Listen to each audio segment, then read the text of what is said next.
Illana Burk, CEO of Your Life's Workshop, coach to entrepreneurs and solopreneurs across dozens of industries, and host of Good Business.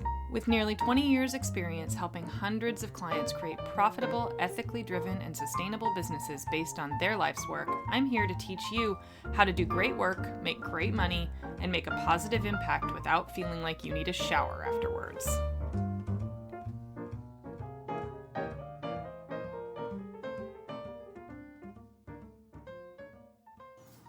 Hi everyone, today's episode is all about what to do when you're working on something that you absolutely love and you just can't figure out why it simply isn't working.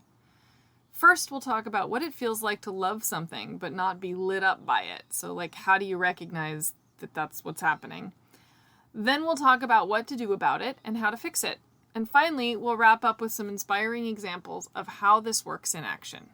So first, you know the feeling, right? Like you have a cool idea for a book or a product or a course or a service, right? You get the idea.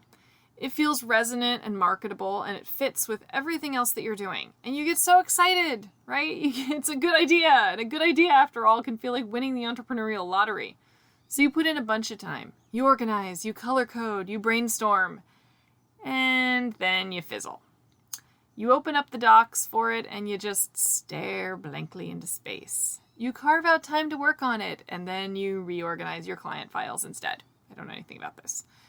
And day after day, it somehow just doesn't move forward. And the more you don't do it, the more guilty you feel. And the more guilty you feel, the less gets done. This is about when you decide that you are a terrible loser who can't follow through on anything, and all the brilliant ideas you're destined to finish will actually just languish in the annals of your hard drive.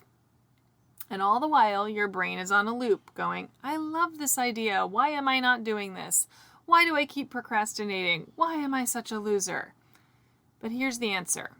Because it might just not be big enough. When the symptom is a general feeling of meh towards something that you know will work and legit think is cool, the solution is not always to power through. Sometimes it's to level up. Now, quick sidebar, right? We aren't talking about fear of success here, right? That can be a show for another day. Nor are we tackling whether it's a good idea to begin with. For today's conversation, we are assuming that you are brilliant and all of your ideas are good ones.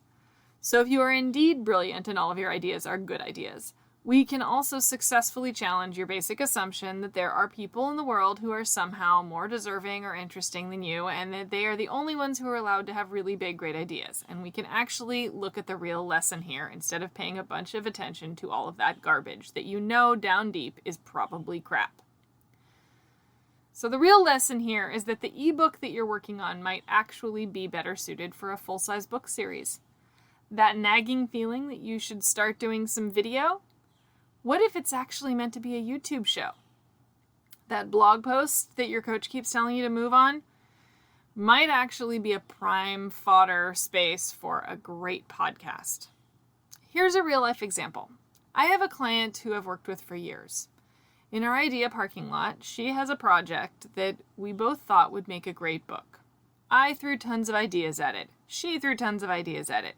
But it just kept staying there in the idea place. Pages and pages of ideas, concepts, brainstorming, piles of incredibly highly marketable lessons that she could build empires on, but zilch in the actual planning realm, let alone any real progress.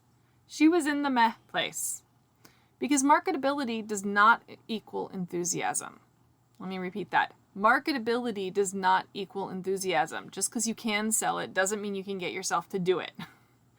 Good ideas for someone are not automatically good ideas for you. So instead of nudging her more and more and more and more to get it together and just start, I asked her some questions about other things she had done and had always meant to write about. And pretty soon, a long book about one thing turned into a long book with a bunch of short stories. And our original idea was just one of them. Our new idea allowed her the space to bring all of herself to the table. And that lack of spark immediately felt clear.